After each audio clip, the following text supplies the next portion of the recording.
बड़ी खबर आ रही है कि अनिल शर्मा का कांग्रेस से इस्तीफा हो गया। बिहार कांग्रेस के पूर्व अध्यक्ष रहे अनिल शर्मा सोनिया गांधी और राहुल गांधी पर जमकर निशाना साधा। आरजेडी के साथ गठबंधन को आत्मघाती बता रहे अनिल शर्मा। बिहार में अवसरवादी नीति घातक है, अनिल शर्मा बता रहे। तो अनिल शर्मा, बिहार कांग्रेस के पूर्व अध्यक्ष अनिल शर्मा, बड़ी खबर आ रही है फिर से कांग्रेस को एक बड़ा झटका। और अगर इसको कहा जाए ज्यादा डेफिनेट वे में तो बिहार कांग्रेस को बड़ा झटका लगा है और अनिल शर्मा ने इस्तीफा दे दिया और इस्तीफे का कारण बताया है कि आरजेडी के साथ गठबंधन आत्मघाती है। अनिल शर्मा का बयान आया है जिसमें उन्होंने बिहार में अवसरवादी नीति घातक है। अनिल शर्मा ने कांग्रेस के शीर्ष नेतृत्व यानी सोनिया गांधी और राहुल गांधी पर आरोप लगाते हुए कहा है कि कांग्रेस का यह फैसला बिहार में आरजेडी के साथ उसका गठबंधन आत्मघाती है। हमारे साथ इस खबर पर ज्यादा जानकारी के साथ आशुतोष जुड़ गए। आशुतोष, बताइए, कांग्रेस को फिर से एक झटका लगा, एक नेता फिर से कांग्रेस छोड़कर चला गया इस चुनाव के टाइम में और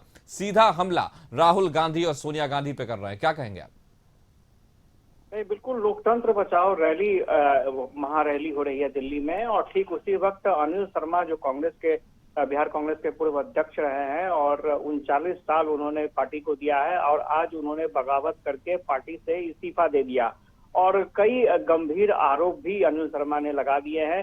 अनिल शर्मा ने सोनिया गांधी को कम्युनल बता दिया है और अनिल शर्मा ने साफ तौर पर कहा है कि रामलला के प्राण प्रतिष्ठा में नहीं जाने का फैसला या फिर ये कहना कि कोई नहीं जाएगा उसमें, ये कहीं ना कहीं उनकी कम्युनल मानसिकता को दर्शाता है। अनिल शर्मा ने साफ तौर पर ये आरोप भी लगाए कि जब से सोनिया गांधी और राहुल गांधी के नेतृत्व में पार्टी की कमान चली गई है तब से कांग्रेस धीरे धीरे डिक्रीज कर रही है, कांग्रेस की हालत खराब हो रही है।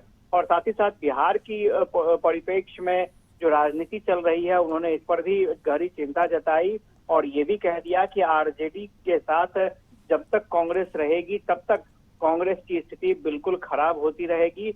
और उन्होंने लगातार इस बात का विरोध भी किया था। अपने भी अध्यक्ष काल में उन्होंने पप्पू यादव का विरोध किया था, लेकिन उसके बावजूद पप्पू यादव को शामिल करा लिया गया कांग्रेस में। तो इन तमाम चीजों को लेकर के अनिल शर्मा ने पार्टी आलाकमान को इस्तीफा अपना भेज दिया है। हालांकि अनिल शर्मा ने अभी तक अपने आगे की रणनीति का खुलासा नहीं किया है। जी, तो मैं पूछना चाहूंगा कि ये जो कह रहे हैं कि फैसला आत्मघाती है, तो ये असल में इशारा किधर कर रहे हैं?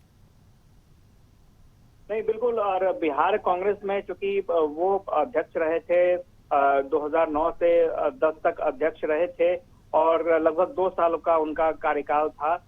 इस दौरान उन्होंने ये कोशिश की थी कि आरजेडी से अलग होकर कांग्रेस इंडिपेंडेंट अपने पैरों पर खड़ी हो सके, लेकिन इस बार जो सीट शेयरिंग की स्थिति बनी और जिस तरह से कांग्रेस को ऐसी सीटें दी गई जब कांग्रेस ने लगभग 30 साल पहले वहां पर चुनाव लड़ा था और अभी वहां कांग्रेस का कोई जनाधार नहीं है, वैसी वैसी सीटें आरजेडी के तरफ से दी गई। और उन्होंने साफ तौर पर कहा कि वाल्मीकि नगर जैसी सीट जहां पर कांग्रेस लगभग 22,000 वोटों से हार गई थी, तो वैसी सीट भी आरजेडी ने अपने पास रख ली।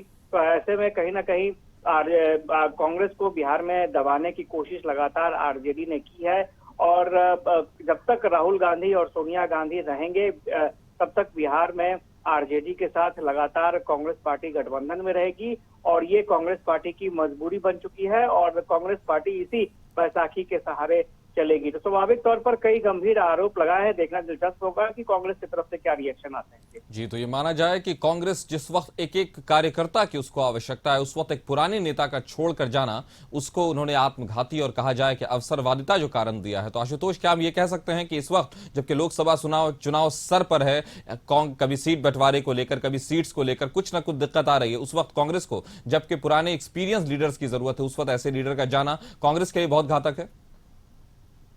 बिल्कुल। अगर आप देखेंगे कि इससे पहले भी तो कई कांग्रेस के सीनियर लीडर्स कांग्रेस का साथ छोड़ चुके हैं, क्योंकि जिस परिपाटी से कांग्रेस चल रही है उस परिपाटी से कांग्रेस नेताओं को लगता है कि कांग्रेस का भला नहीं होने वाला है। और सबसे बड़ी बात थी कि 2014 में बीजेपी की इतनी बड़ी जीत हुई, कांग्रेस की हार हुई, इसको लेकर के समीक्षा की गई थी और अनिल शर्मा ने साफ तौर पर बताया कि ए.के. एंटोनी के नेतृत्व में समीक्षा की गई थी और उस समीक्षा के परिणाम में ये बात सामने आई कि अल्पसंख्यकों के प्रति कांग्रेस का एक तरफा इतना बड़ा झुकाव एक बड़ी वजह रहा, जो हिंदू वोट बैंक जो था वो पोलराइज हो गया।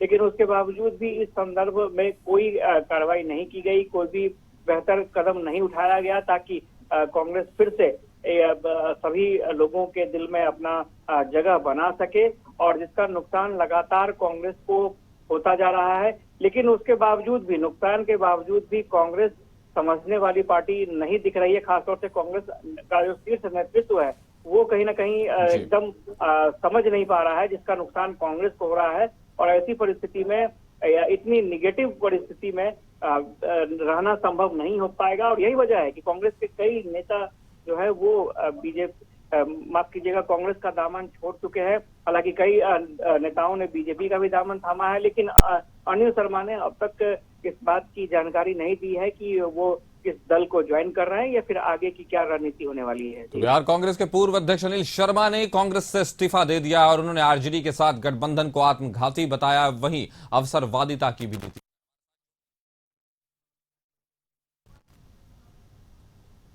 तो बिहार कांग्रेस से बड़ी खबर, अनिल शर्मा का कांग्रेस से इस्तीफा हो गया है। बिहार कांग्रेस के पूर्व बिहार प्रदेश अध्यक्ष रहे हैं और बिहार के कांग्रेस के बड़े और कद्दावर नेता रहे हैं। कहीं ना कहीं पुराना एक्सपीरियंस रहा है, लेकिन बहुत सारे नेता जो कांग्रेस को छोड़कर गए हैं, आज उसमें अनिल शर्मा का भी नाम शामिल हो गया। भले ही अनिल शर्मा ने अपने आने वाले, जो उनका करियर क्या करेंगे वो आने वाले वक्त में, उस पर उन्होंने रूपरेखा पर कोई भी बात या टिप्पणी नहीं की है, लेकिन उन्होंने जो आरोप लगाए हैं शीर्ष नेतृत्व पर कांग्रेस के, जो गांधी परिवार पर, खासकर सोनिया गांधी और राहुल गांधी के बारे में जो उन्होंने कहा है कि आरजेडी से गठबंधन को तो आत्मघाती बताया ही है, साथ ही उन्होंने इसको पूरी तरह से अवसरवादिता कहा है।